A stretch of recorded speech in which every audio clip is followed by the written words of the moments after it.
Bienvenue dans cette nouvelle revue de moi-même Jetfire. Cette fois-ci, Grimlock classique Deluxe Class. Une figurine qui est sortie en 2006, ça a été la première vague de la modernité des classiques, Génération, Universe, donnez le nom que vous voulez. Mais ça a été un des premiers et je peux vous garantir que cette figurine-là est rendue extrêmement chère, extrêmement rare, mais maudit qu'elle est belle. Bon, je vais vous décrire ça plus lentement, là. Bon, déjà, on a Grimlock avec des couleurs G1, couleur d'or, peinturé et non chromé. La version japonaise est bien chromée, ben, j'aurais bien aimé l'avoir, mais celle-là, je la trouve très parfaite. Comme vous voyez, bon, on va commencer à ôter le fusil.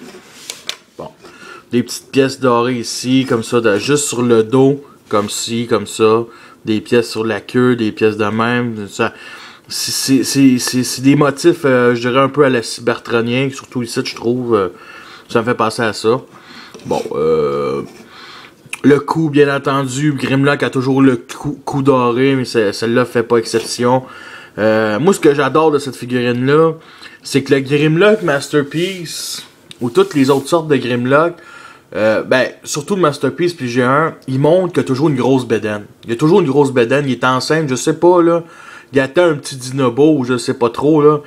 Mais il a toujours été enceinte. Celle-là ne fait exception, montre vraiment la modernisation du mode alternatif, un tyrannosaure, et sans grosse bédaine, ici. Un petit bedon quand même, mais vraiment cool. Bon. Bon, light piping ici sur sa tête, les yeux aussi, on voit déjà, ça illumine. Très beau. La mâchoire, bien entendu, elle s'ouvre et aussi, elle peut... La mâchoire, en réalité, forme les pieds, fait qu'elle peut s'ouvrir de même maximum. Fait qu'il peut vraiment gueuler. Bon, en tout cas. Comprenez le principe. Bon, ici, ces petites mains ici qui fait que c'est basé sur un bas-joint. Sur des pièces qui ne servent à absolument rien à part c'est ça. À part ces petites mains. Fait que vraiment cool. Les petites mains de T-Rex, tout ça. Bon, les pieds, comme vous avez marqué, sont gigantesques. Des gigantesques pieds. Ça lui fait un petit look de canard, je dirais. Mais quand même, vraiment, moi... j'adore ces grosses pattes. Vraiment, c'est vraiment original. Ben, bien entendu, c'est Grimlock. Puis bien entendu, comme sa transformation, ses pattes transforment en main dans ses bras. Bon, pour ceux qui ont vu le film de 1986 ou pour les incultes, sérieusement, si personne n'a vu le film de 1986, je dirais pas que vous êtes inculte, mais vous manquez quelque chose. La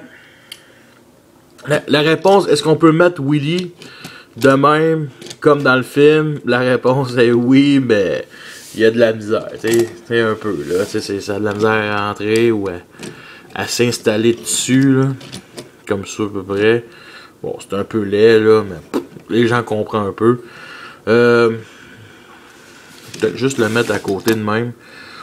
Bon.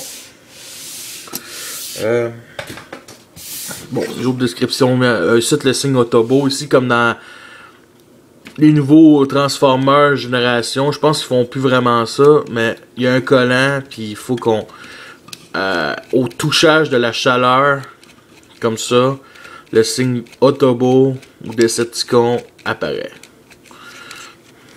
Mais là, il faut frotter vraiment fort. Si le soleil est là, dans les parages, ben t'es pas obligé de frotter parce qu'il apparaît tout seul. C'est vraiment... C'est une bonne petite gimmick de collant qui frotte. Comme là, je sais pas si on le voit. Non, même pas.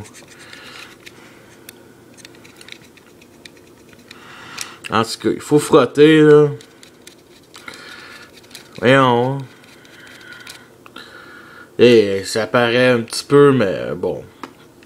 Bon, un petit peu. On le voit. C'est ça. Oh.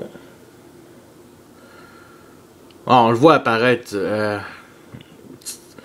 difficilement, là, mais là, il va... il change de couleur, là. devient un peu noir-orange, puis je pense qu'il se transforme en collant. Il redevient noir tout de suite. Bon, c'est ça la petite gimmick. Bon, on voit aussi, ici la pièce du torse de Grimlock ici comme ça dans entre sa cuisse et son corps. Un petit peu dommage, vraiment, mais bon, pas plus catastrophique. Il y a une chose qui m'énerve aussi un petit peu. Ça, pour placer son canon en mode alternatif. On s'entend dessus que moi je trouve ça un peu laid. Le canon au-dessus, je veux dire, c'est pas si pire, là. C'est pas si pire en mode, je dirais, pas attaque, mais en mode comme ça, là. Ça donne un style, là. Mais bon, moi je déteste, là. Bon, il y a aussi ce mode-là. Ça, ce qui est cool, c'est qu'il est assez... Tu sais, en G1, en mode alternatif, il était toujours de même, la tête penchée comme je vous ai montré. Mais dans cette figurine-là, on peut le montrer comme en mode quand il court le tyrannosaure, un peu comme à la Jurassic Park. Ben, c'est ça. Fait qu'on peut, il peut même être de même, puis c'est quand même extrêmement... Ça suit tout. Il n'y a pas de pièce undercarriage ou une pièce qui sort nulle part à part ça sur le top. C'est vraiment, vraiment, là... vraiment très bien fait, là. Genre, moi j'adore, là, c'est vraiment extraordinaire, honnêtement, là. Bon, je vais vous le comparer aussi à son mode Animated, qui est à peu près le même genre, qui était fait dans le même genre. Bon, comme ça, le Voyager et le Deluxe. Bien entendu, j'ai hâte d'acheter le Deluxe Fall of Spartan, à part que je déteste le plus, c'est sa gigantesque queue, là, vraiment, qui ont l'air de mal fait. Comparé à lui qui peut être penché puis mettre sa tête, comme je vous ai montré au début, ben, lui, il reste juste en mode horizontal. Fait qu'il peut pas vraiment pencher sa tête. Fait que c'est vraiment... lui, il a vraiment plus d'alternatives. Bon. Je vais commencer sûrement la transformation. Bon, j'ai à peu près décrit. Bon, aussi, je vais avant de transformer, bon, les petites pièces, des lignes noires, les couleurs sont noires, gris, doré, limite jaune. Bon, il y a du light piping aussi. Vu d'en dessous, ben, c'est quand même très beau. Ici, il y a du creux, ici, malheureusement. Du creux aussi ici. C'est pas catastrophique. Ici, il y a un petit carré creux. Pas grand chose de catastrophique. Les vis ici qui fait que la queue peut tourner de même. Et ça, c'est vraiment une bonne gimmick qu'elle a fait que la queue de même. Parce que ça forme aussi son épée. C'est ça qui est cool. Je vais vous revenir ça là-dessus, l'épée. Bon, on va commencer la transformation. Elle est bien simple. Commencer par les jambes. Comme ça. On place comme ça. Bon, les bras du T-Rex, on n'a rien qu'à les replier. Comme ça. On a déjà les bras. Les jambes, je veux dire. Là, on regresse ça. Et là, il y a le torse, le bas du torse qui apparaît. On sépare les jambes.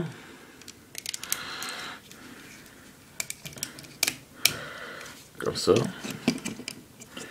Là, c'est le temps de peut-être enlever la queue. Bon, on a la tête qui apparaît.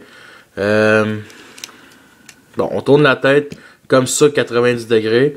Bon, cette pièce-là, on la tourne comme ça. Et on la tourne comme ça. Pour former le premier bras. Bon, cette pièce-là, on la retire comme ça derrière.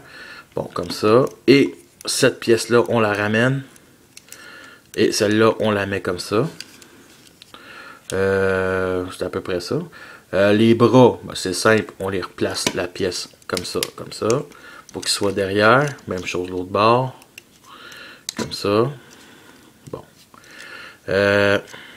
On rabaisse un peu la pièce de sa tête.